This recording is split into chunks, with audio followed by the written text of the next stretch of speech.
I thought my wife was just going to work every day. Turns out, she was living a double life. What I uncovered didn't just shatter my marriage, it set off a chain of events that would change my life forever. I never thought I'd be the kind of guy spilling my guts to strangers online, but here I am, needing to get this off my chest.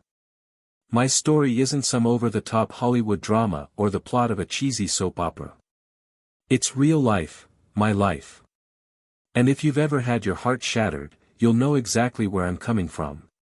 This is a story about betrayal, a bit of revenge, and, yeah, maybe a dose of my own foolishness. But every word I'm about to share is the truth. Let me cut straight to the point. My wife cheated on me. Not for love, not even for passion, she did it for money. Cold, hard cash. She got involved with someone who could offer her the kind of luxury I couldn't. Designer bags, fancy dinners, expensive trips, the works. And looking back, I feel like a complete idiot for not seeing the signs earlier. I was so wrapped up in our life together that I didn't realize she was playing me the whole time. But let me start at the beginning. My name doesn't matter right now, just think of me as your average guy. I work in IT, not exactly glamorous, but it covers the bills. Like a lot of people, I've always dreamed of breaking free from the corporate grind. I wanted to start my own business, something tech-related, like an app or maybe an IT consulting gig. Just something that could give me a shot at making a name for myself. But dreams need money, and let's just say I didn't have a lot of that to spare. I think that's where the cracks in my marriage started to form. Then there's Emma. My wife, or, I guess I should say, my ex-wife now. Emma was the kind of woman who could stop traffic when she walked into a room. She had this long, dark hair that somehow always looked perfect, a smile that could light up even the darkest mood, and a figure that made heads turn. She wasn't just beautiful, she knew she was beautiful. And she used that knowledge. Oh, did she ever use it? When we first met, I thought I'd hit the jackpot. I mean, a woman like Emma noticing a guy like me? It felt like a dream come true. Or at least, that's what I thought at the time. I honestly thought I was the luckiest guy in the world. Emma seemed like the perfect package, fun, sharp, and full of life. Sure, she had expensive taste, but who doesn't like nice things, right? At first, it was little stuff. A designer handbag here, a pair of overpriced shoes there. I didn't give it much thought. If anything, I blamed myself, thinking maybe I just wasn't earning enough to give her the life she deserved. So, I pushed myself harder at work, convincing myself that if I just put in more effort, things would balance out. But as time passed, I started to notice a pattern. Emma's love for fashion wasn't just a casual interest, it was an obsession.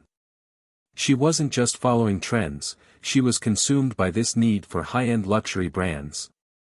I'm talking about the kind you see splashed all over celebrity Instagram pages, the labels you associate with red carpets and private yachts. To Emma, beauty wasn't just a blessing, it was a currency. And I didn't realize how much she valued it until it was too late. Don't get me wrong, we weren't struggling financially. I had a steady job that paid well enough to afford a decent apartment and an occasional getaway. We weren't scraping by or worrying about bills. But at the same time, I wasn't making the kind of money that could keep up with her appetite for $1,500 smartphones and $600 blouses every other month. That's when the cracks really started to show. The arguments about money were subtle at first. They weren't the kind of sit-down, problem-solving conversations where you map out a budget together. No, Emma preferred a more passive-aggressive approach.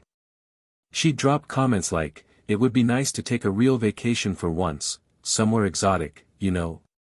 Or she'd sigh dramatically and say, "I saw this gorgeous dress today that would look amazing on me, but I guess I'll just wait until we can afford it." It drove me up the wall. I felt like I was being measured against this impossible standard. No matter how hard I worked or how much I tried to save, it was never enough. Emma's constant reminders of what we didn't have felt like a knife twisting in my gut. It wasn't just the money, it was the way she made me feel like I was falling short as a husband, as a provider, and even as a man. I was working myself into the ground, pushing through long hours and picking up extra gigs just to save for our future. Meanwhile, Emma seemed to treat life like one big luxury shopping spree she was somehow being denied. I tried to talk to her about the importance of living within our means, about how we needed to save if we ever wanted to get ahead. But she'd just go silent, this icy, loaded silence that made me feel like I was letting her down. Like I wasn't good enough. The guilt ate at me. So, I started taking on more work, freelance gigs, side jobs, anything to bring in extra cash. I had this dream of starting my own tech company, an idea I truly believed could take off if I could just save enough to get it off the ground. But every time I tried to put money aside, something came up.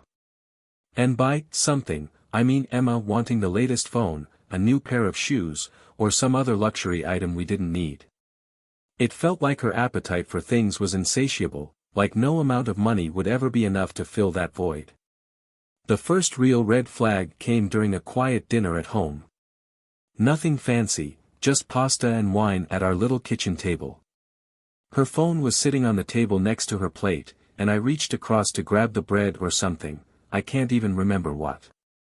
What I do remember is how quickly she snatched up her phone, like it was a grenade about to go off. I froze.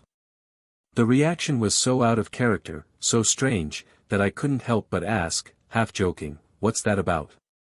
Got something to hide?" Her response was immediate, and cold.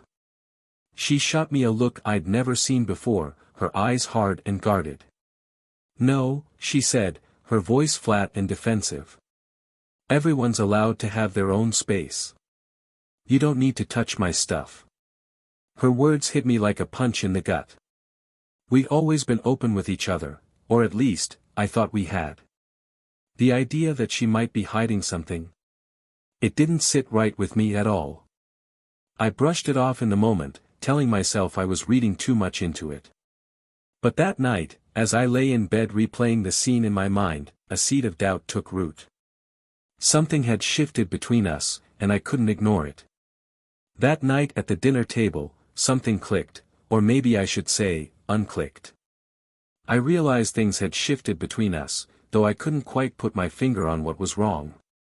It was like an invisible barrier had sprung up out of nowhere, and Emma was standing on the other side, guarding something she didn't want me to see. Her phone became the first line of defense. She started carrying it with her everywhere, to the bathroom, the bedroom, even when she was just stepping into the next room for a moment. It wasn't just the act of carrying it, though. It was the way she clutched it, like it was a precious artifact or a box of secrets that would spill the second I got too close. I didn't want to become that guy, the stereotypical paranoid husband rummaging through his wife's phone. But the way she guarded it, the way her body language screamed "Stay away," gnawed at me. It was like there was this invisible neon sign flashing above her head, saying, "Something's not right." One day, while she was at work, I finally gave in. I spotted her phone lying on the kitchen counter and made my move. My hands were shaking as I picked it up. My heart was pounding so loudly, I swear I could hear it echo in the quiet apartment. It felt like I was about to defuse a bomb. But of course, it was locked. And not with the usual passcode I'd seen her use dozens of times. She had changed it. I stood there holding the phone, staring at the screen as a wave of anger and disbelief washed over me. She had never kept secrets from me, at least, not that I knew of. What could she possibly be hiding that was worth changing the passcode for? I didn't know what to do with the frustration bubbling inside me. So, I put the phone back exactly where I found it, trying to convince myself to let it go. But I couldn't. That moment was the point of no return. Inside, I knew that something between us had already changed forever. Then came the handbag.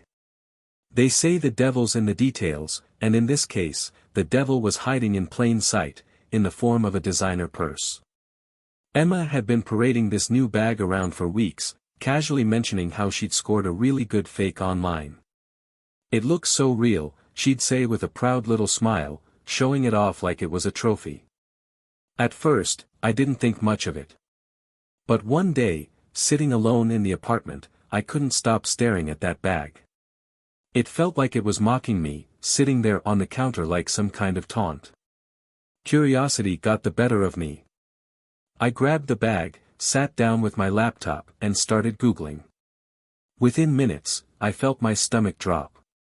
That so-called really good fake. It wasn't a fake at all.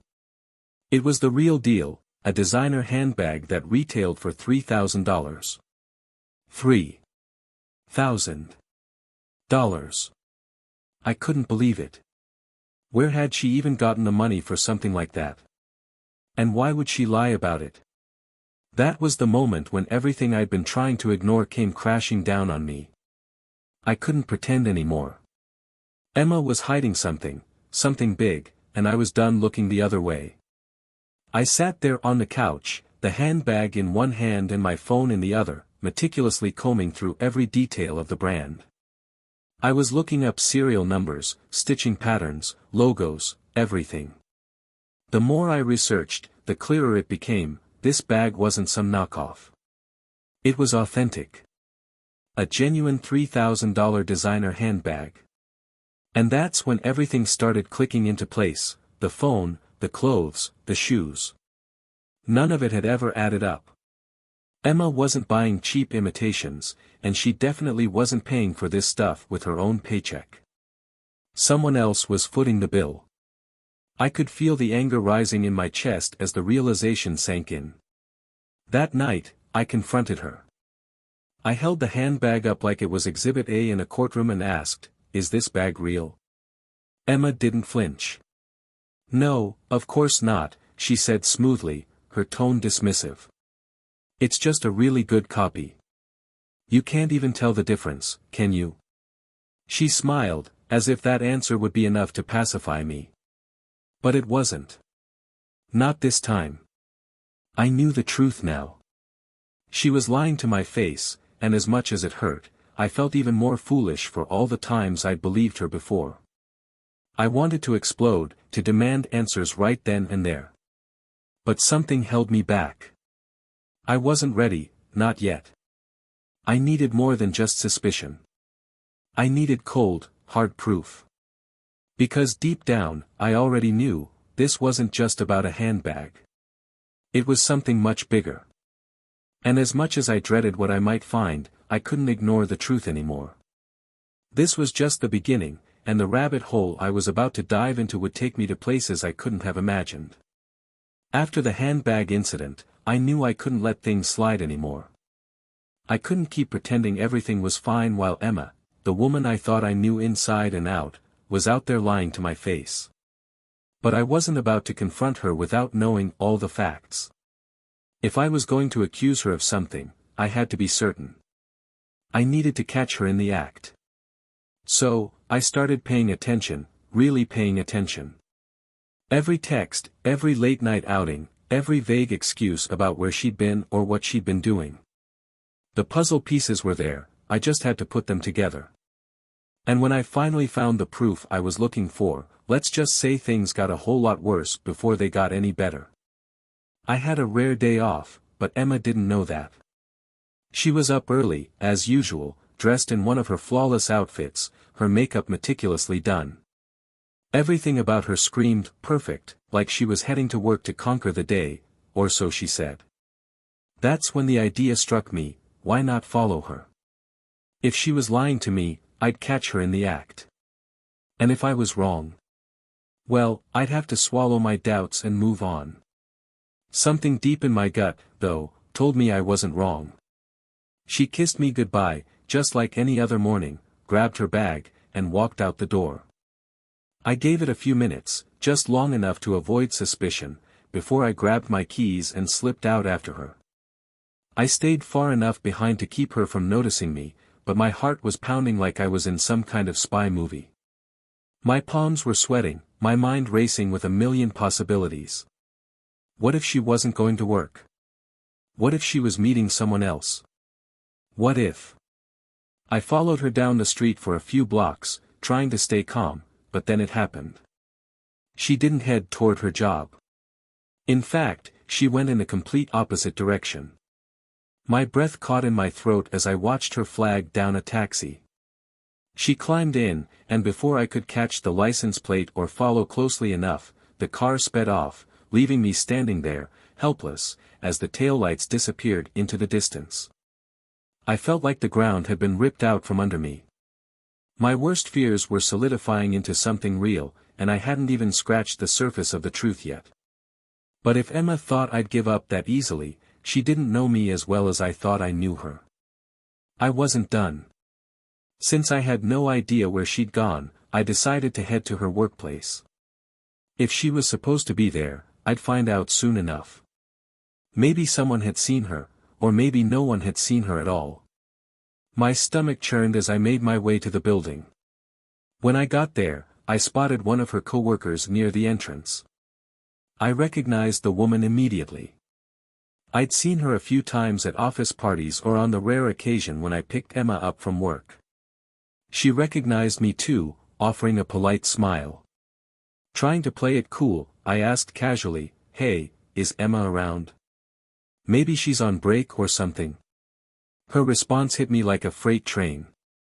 "Oh, she doesn't work here anymore," she said casually, as if she were commenting on the weather. "She left a few months ago." "I thought you knew." For a moment, I couldn't breathe. "What do you mean she doesn't work here anymore?" I managed to stammer, trying desperately to keep my voice steady. "She hasn't worked here for at least 3 months, the woman replied, her tone light but matter-of-fact. "I just assumed she told you." My heart nearly stopped. 3 months.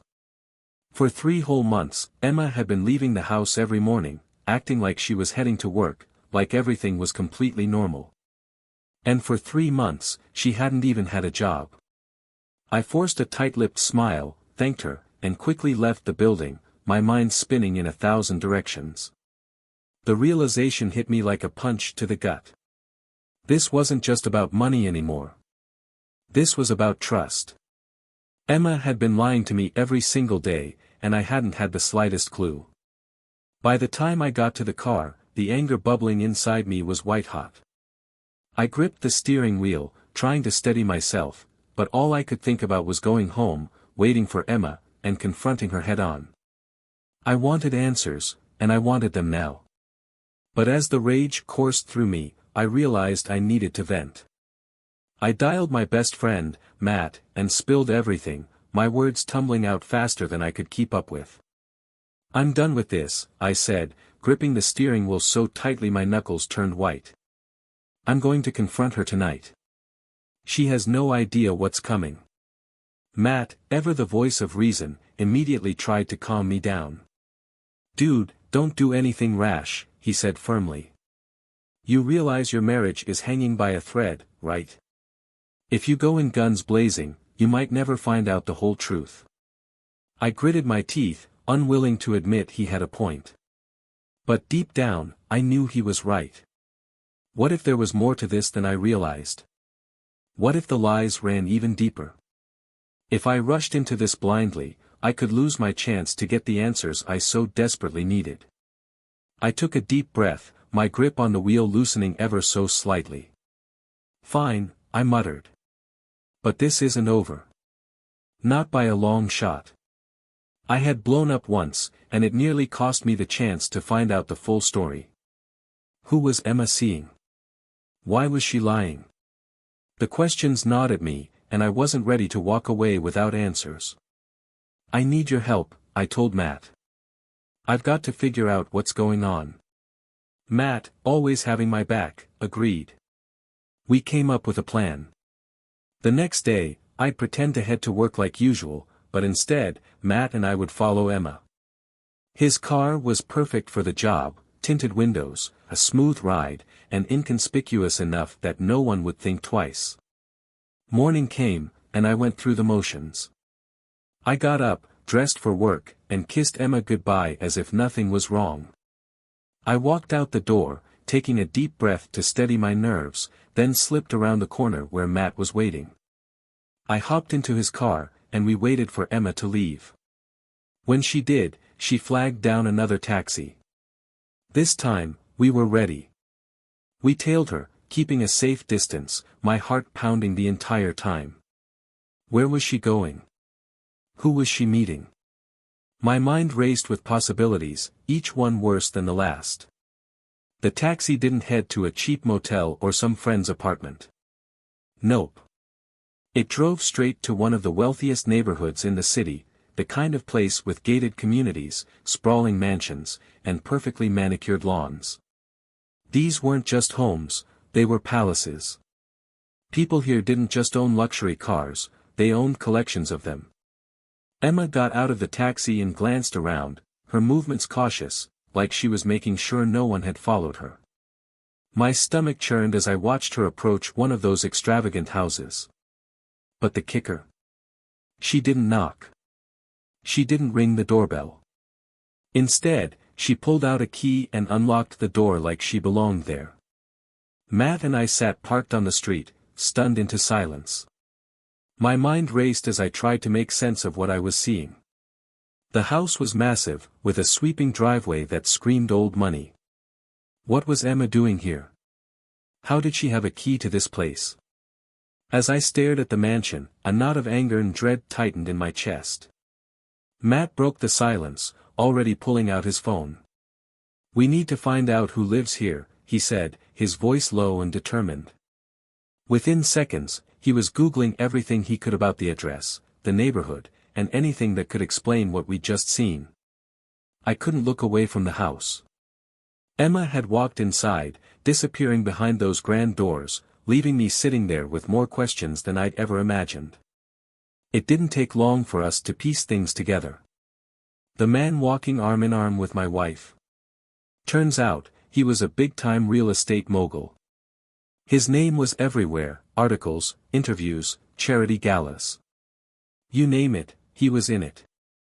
The guy had the kind of polished, public image that screamed power and success. The cherry on top. We found his Instagram profile. It was full of photos showcasing his luxurious life, exotic vacations, expensive suits, private jets. But there was one glaring absence, Emma. Nope, there wasn't a single picture of her. Instead, his feed was packed with shots of a completely different woman. His wife. When I saw those pictures, my stomach twisted into knots. There they were, smiling for the camera, looking like the perfect power couple. And yet, just the day before, I had seen this same man walking out of that mansion with Emma on his arm. My emotions were all over the place, rage, disbelief, humiliation. I felt like I was going to be sick. Matt tried to calm me down, but I could see the unease in his eyes too. "We'll deal with this tomorrow," he said, his voice firm. "But tonight, you need to play it cool. Don't do anything stupid." As much as I hated it, I knew he was right. So, I forced myself to go home, walk through the door, and act like nothing had changed. I kissed Emma on the cheek, asked about her day, and played my part perfectly. But beneath the surface, I was boiling. Every word out of her mouth felt like a lie, every smile felt like a slap in the face.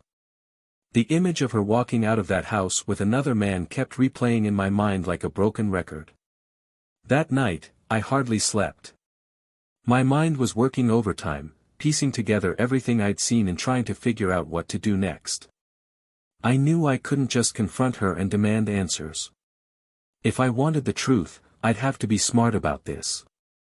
The next morning, I couldn't stop thinking about the other woman, the one in all those Instagram photos with the real estate mogul. She was nothing like Emma's flashy, materialistic style. Her elegance was more understated, refined. But there was no doubt she belonged to that world of wealth and privilege. It didn't take long to track her down. She appeared in several of his photos, and her account was tagged in one of them. Her profile was private, which meant I couldn't see much, but that didn't matter. I wasn't interested in snooping through her posts. I had something more direct in mind. If anyone could confirm what was going on, it was her. And I was about to find out just how deep this deception went. I sat there for a few minutes, staring at my phone, trying to figure out how to phrase the message. This wasn't going to be easy for her, I knew that much. And the last thing I wanted was to come across as some unhinged stranger. So, I kept it simple. I introduced myself, explained the situation briefly, and asked if she'd be willing to meet in person. When I hit send, my heart was racing. I didn't know what to expect. Would she ignore me? Be furious? Think I was lying? I sat there for what felt like an eternity, but eventually, my phone buzzed. Her reply was short and polite, "Let's meet tomorrow. I'd like to hear what you have to say." The next day, I arrived early at the quiet cafe where we agreed to meet. My mind was racing with questions. Would she believe me? Would she already know? I didn't have any answers, just a knot of anxiety twisting in my stomach. When she walked in, I recognized her immediately from the photos. She was calm and composed, carrying herself with that quiet grace I'd seen online. We exchanged polite small talk as we sat down, but there was an unspoken tension between us. Finally, I took a deep breath and told her everything, how I'd followed Emma, the house, the photos, the truth about her husband and my wife. I didn't hold back. I laid it all out on the table, bracing myself for her reaction. She listened intently, her expression unreadable. When I finished, she took a deep breath and sat back in her chair. "I need some time to process this," she said finally, her voice steady but tinged with resolve. I could tell this wasn't a woman who crumbled easily. Over the next week, I went through the motions of my life, pretending everything was normal. Emma still left for work every day, and I still kissed her goodbye, but now I knew exactly where she was going. Each kiss felt like a dagger twisting in my gut. I felt like I was living in a slow-motion nightmare. Then, a week later, I got the call. It was her. "Can you come to my house?" she asked, her voice calm, too calm. My gut told me something was up. I agreed, and later that day, I found myself pulling up to her home. It was everything I expected and more, an elegant mansion far beyond anything Emma and I could ever afford. She greeted me at the door, her demeanor just as composed as before. But as soon as I stepped inside, her tone shifted. "He thinks he can get away with this," she said, her voice cold and matter-of-fact. "But he has no idea who he's dealing with." The weight of her words hung in the air, heavy and deliberate. This wasn't a woman who was going to sit back and let her husband walk all over her. She had a plan, and from the look in her eyes, it wasn't going to end well for him, or for Emma. She poured herself a glass of wine, taking a long sip before refilling it. Then she turned to me, studying me for a moment as if sizing me up. "Do you want some wine?" she asked, her voice calm but calculating. I nodded. At this point, I wasn't about to refuse. I needed something to take the edge off. Her presence was magnetic, and, if I'm being honest, a little intimidating. But there was no pretense, no build-up, just a question that hit me out of nowhere. "Do you want to have sex?" she asked, her tone calm and matter-of-fact. There was nothing flirtatious or seductive about it, just a question, plain and simple. For a moment, I just stared at her, caught completely off guard. But then I realized there wasn't much to think about. I already knew my answer. "Yes," I said. The next hour or so was a blur. It wasn't just heat, it was intensity, the kind that leaves no room for doubt. She was confident, experienced, and knew exactly what she wanted. And in that moment, so did I. When I got home that night, my mind was spinning. After everything that had happened, the truth about Emma, the businessman's wife, and the whirlwind of emotions, I knew I couldn't keep up the charade any longer. The moment I stepped through the door, I felt a rush of clarity. It was time to confront Emma. No more waiting, no more pretending. I slammed the door shut behind me. The sound echoed through the apartment, sharp and jarring. Emma turned to look at me, her eyes wide with surprise. She froze, like she knew what was coming. "We need to talk," I said, my voice low but steady. "What's this about?" she asked, trying to play dumb. But when I didn't back down, her demeanor shifted. She crossed her arms and raised her chin, her eyes narrowing. "Don't bother denying it," I said, my words cutting through the tension like a blade. "I know where you've been. I know what you've been doing." For a moment, I thought she might try to deny it anyway. But then, to my shock, she dropped the act entirely. Her expression hardened, and she snapped back at me with venom in her voice. "So what?" she said, her words dripping with disdain. "I don't need you. I haven't needed you for a long time. You're just some placeholder. He's the one who's providing for me now. He loves me. He's going to leave his wife, and we're going to be together." The sheer audacity of her words hit me like a freight train. She wasn't just admitting to the affair, she was proud of it, standing there as if she were untouchable, boldly claiming that she'd been waiting for this man to leave his wife for her. It was pathetic. And infuriating. "You really think he's going to leave his wife for you?" I shot back, my voice filled with a mixture of anger and disbelief. "You think you're so special, don't you? Just another woman he's using on the side." Her smug confidence faltered for the briefest moment, but it was enough. I could see the doubt flicker in her eyes.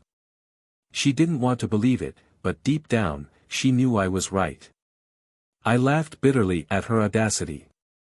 She truly believed her fantasy, that this man was going to leave his wife for her, that she was somehow the exception. But she had no idea what was about to hit her. A few days later, her entire world came crashing down. And not just hers, her beloved businessman's life unraveled too. His wife, the one with that quiet, commanding presence, wasn't wasting any time after our conversation. She was already planning her revenge, and when it came, it was swift and brutal.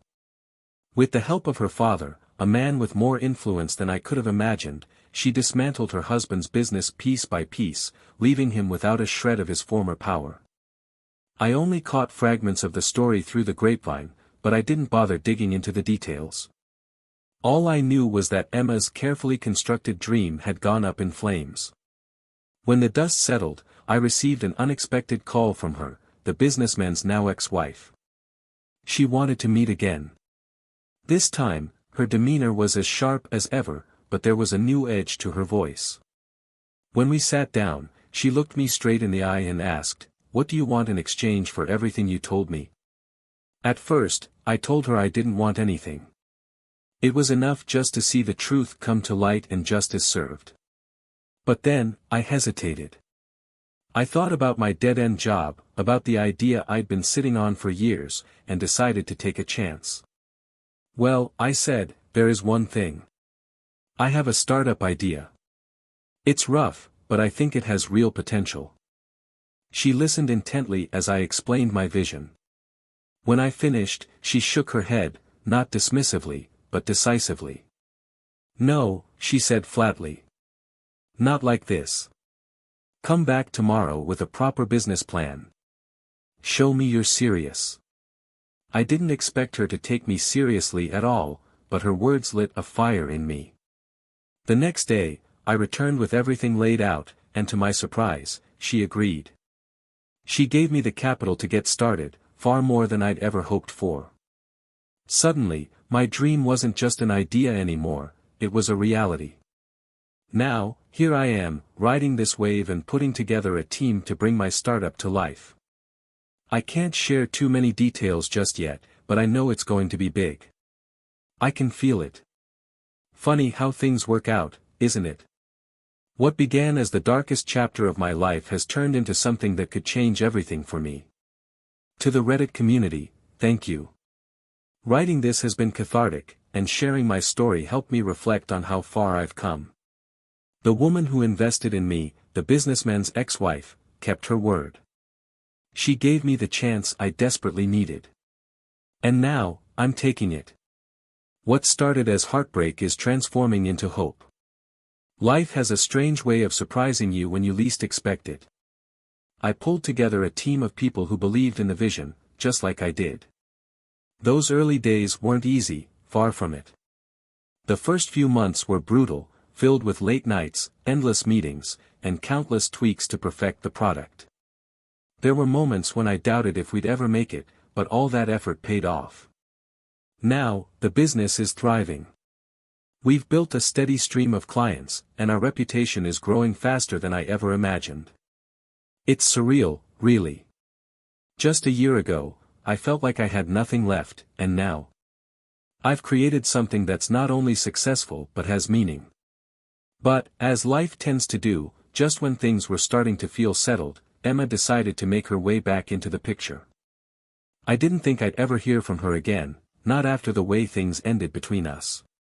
But as soon as word started spreading about my business doing well, she suddenly remembered I existed. It started small, just a message. "Hey, how have you been?" Like she hadn't completely blown up my life and walked out the door for some other guy. I ignored it. Then the messages kept coming, each one longer and more desperate.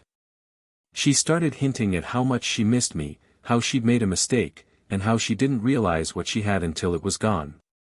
One night, she called me. I don't know why I picked up, maybe I was curious, maybe I needed closure. But the second I heard her voice, I knew I didn't need to hear anything else. She tried to tell me she wanted another chance, but the silence on my end told her everything she needed to know. I hung up, and I haven't looked back since. She can live with the mess she created. But enough about her. There's someone new in my life now. Let's call her Sarah. We met a few months ago, in the most random way, at a friend's party. From the moment we started talking, we just clicked. She's nothing like Emma. No drama, no baggage, no hidden agendas. She's funny, smart, and refreshingly down to earth. The best part? She couldn't care less about the material stuff. Sarah doesn't even know about my business yet. Maybe I'll tell her one day when it feels right. For now, I'm enjoying getting to know her without any of the complications, and it's been a long time since I felt this kind of peace. So, that's where I am now. A year ago, I was stuck in the middle of the worst period of my life, watching everything crumble around me. And now, I'm running a successful business, surrounded by a team of incredible people who believe in what we're building. I've taken my life back, and along the way, I found something else, hope for the future. To everyone who's been reading this, thank you. Whether you're in the middle of your own mess or just trying to find your way, keep going. It gets better, even when it feels like it won't. Believe in yourself, and don't let anyone tell you that you don't deserve happiness.